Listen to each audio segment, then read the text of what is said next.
अब हम देखते हैं मल्टीपल बार चार्ट क्या होता है। मल्टीपल बार चार्ट का मतलब होता है, जैसे हमने बार चार्ट देखा, हिस्टोग्राम देखा, उनकी एक्स एक्सिस होती हैं और एक वाई एक्सिस होती है।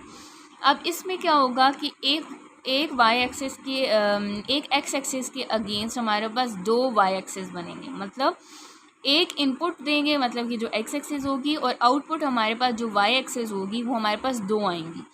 इसका लेआउट कुछ इस तरह का होता है, दो दो बार्स आ सकती हैं या दो से ज़्यादा भी हो सकती हैं, तो हम लोग उसको कहते हैं मल्टीपल बार चार्ट।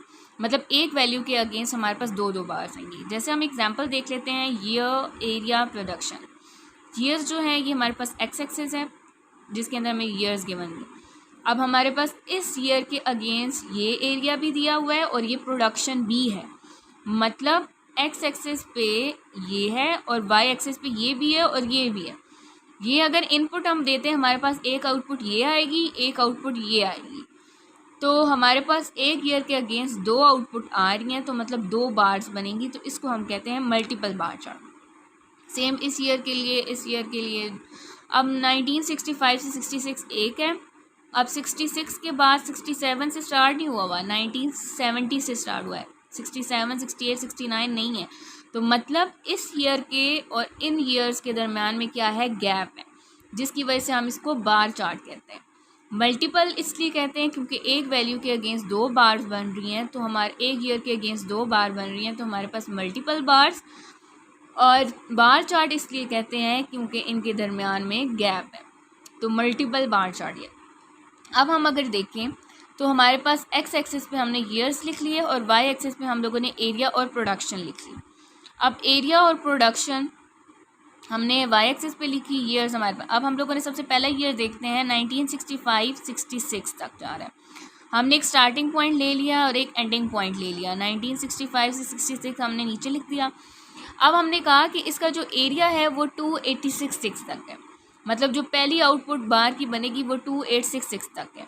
हमने ज़ाहिर सी बात है दो आउटपुट की बार्स हैं, तो हम लोग क्या करेंगे, जो स्टार्टिंग और एंडिंग पॉइंट है उसके दरमियान में हम एक छोटा सा पॉइंट ले लेंगे कि दो बार्स बनेंगी। एक बार जो है उसका जो हमारे पास हाइट है वो कहाँ तक जा रही है, 2866 तक। ठीक है, हमने एक बार वो बना दी। एक बार की हाइट जो है वो है 1588 तक, तो हमने वो दूसरी बार जो बनाई है वो कहाँ तक आएगी, 1588 तक। अब इन दोनों बार्स के दरमियान में गैप नहीं होगा, लेकिन जो अगला ईयर है ना उसका और इस वाले ईयर के दरमियान में गैप होगा। जैसे अगला ईयर है 1970 से 71, 1970 से 71 के दरमियान में और 1965 और 66 इन दोनों के दरमियान में गैप होगा। जो दो बार्स बनाएंगे उन दोनों के दरमियान में गैप नहीं होगा। ठीक है, और इसको कहते हैं हम multiple bar chart. X axis, y axis, एक एक्स एक्सिस के अगेंस्ट दो बार्स बनेंगी और उन दोनों बार्स के दरमियान में गैप नहीं होगा।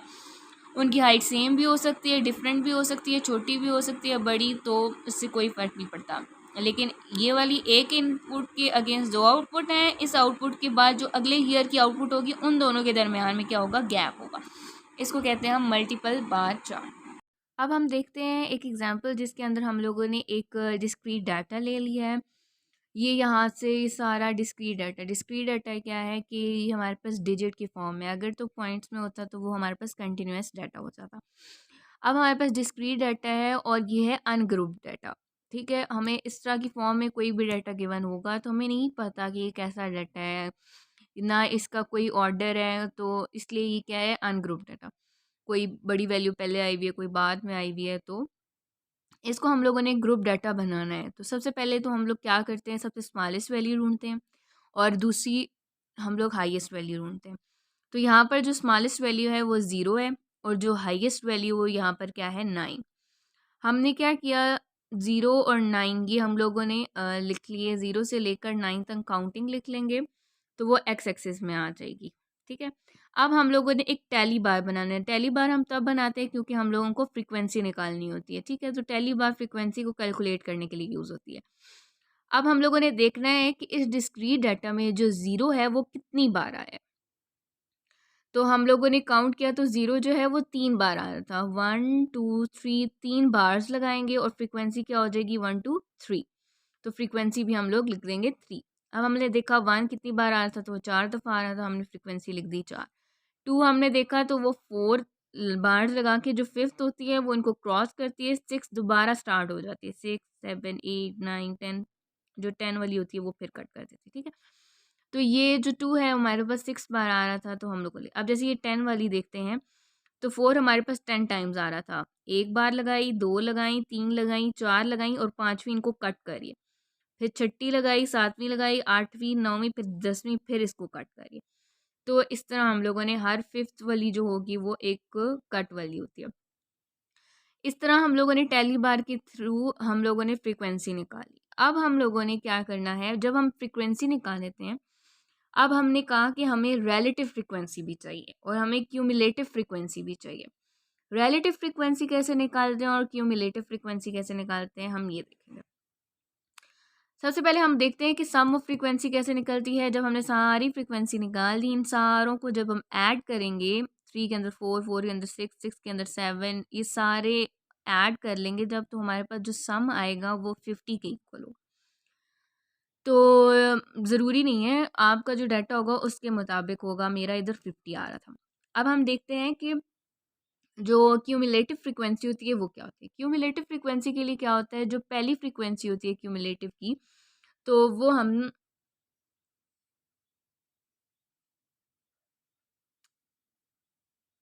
जो हमारे पास क्यूमुलेटिव फ्रीक्वेंसी होगी, क्यूमुलेटिव फ्रीक्वेंसी जो पहली फ्रीक्वेंसी होती है वो हम एज इट इज़ फ्रीक्वेंसी वाला ले लेते हैं, ठीक है। लेकिन जो नेक्स्ट होती है ना, अब जो हमारे पास प्रीवियस 3 थी, 3 के अंदर हम नेक्स्ट वाली को ऐड कर देंगे, हमारे पास 7 आ गई।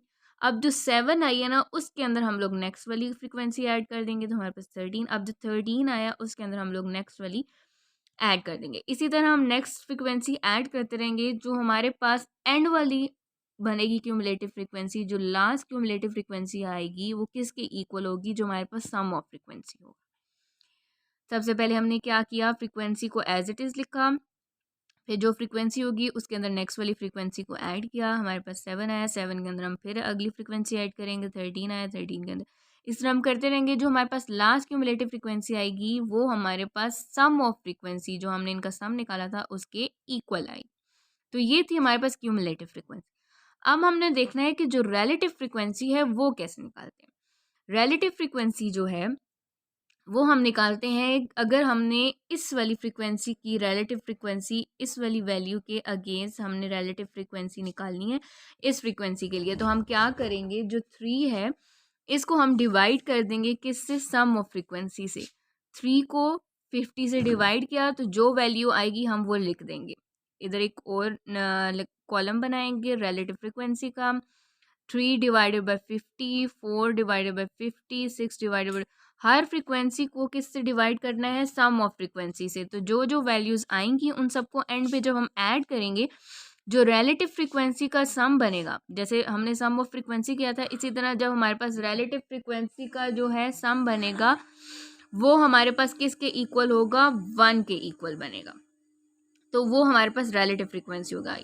या तो वो हो सकता है 0.999 हो जाए, तो वो अप्रॉक्सीमेटली 1 के ही इक्वल होता है, या 1 आएगा या अप्रॉक्सीमेटली 1 के। तो रिलेटिव फ्रीक्वेंसी वो होती है। रिलेटिव फ्रीक्वेंसी क्या होती है, हर फ्रीक्वेंसी को सम ऑफ फ्रीक्वेंसी से जब डिवाइड करेंगे और फिर उन सारों का जब हम सम ले लेंगे तो हमारे पास क्या आ जाएगा, रिलेटिव फ्रीक्वेंसी निकल आएगी। रिलेटिव फ्रीक्वेंसी का जो सम होता है वो अप्रॉक्सीमेटली या फिर इक्वल होता है किसके, 1 के।